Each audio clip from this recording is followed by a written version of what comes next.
In this video, we are going to answer the question, what is the passing score to the PMP exam? Now, before we dive into it, let's just talk about some key exam information that's going to be relevant later on. So first of all, there is 200 questions on the PMP exam.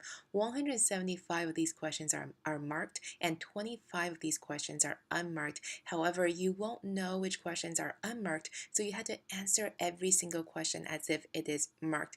The reason that PMI or the Project Management Institute do this is because they can use the 25 unmarked questions as a test, and if they do score in the range where they wanted to score, then they can release these questions in the future as marked questions. So this is the way that PMI tests questions before they release them into the actual exam bank.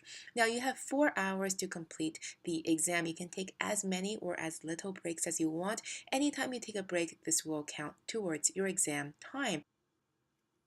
Now that we got the basic information out of the way, let's talk about what the passing score to the PMP exam is. So the short answer, unfortunately, is that no one knows because PMI no longer releases the passing score to the PMP exam. However, here is what we do know. So back in 2013, so this was the last time that PMI released a passing score to this exam, and it used to be 61%. And a couple of years prior to 2013, the passing score used to be 68%.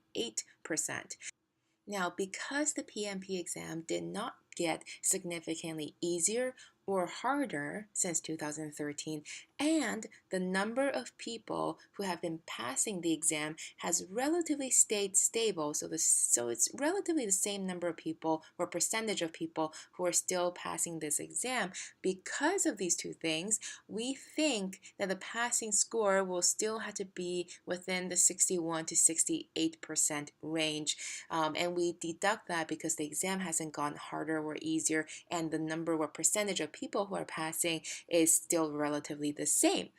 So what this means for you is that on your practice exams, you should be aiming for a minimum of 70%.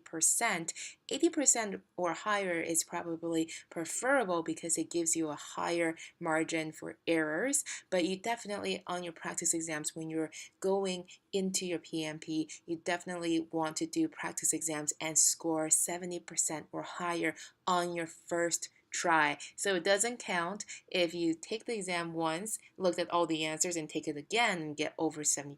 So you definitely want to get over 70% on practice exams on your first try. Now, if you're interested in getting your PMP certification, be sure to check out our free course at examspm.com. That's free. We will also link this link in the comments below. And as always, don't forget to subscribe to us, like this video, and comment below. Thank you so much.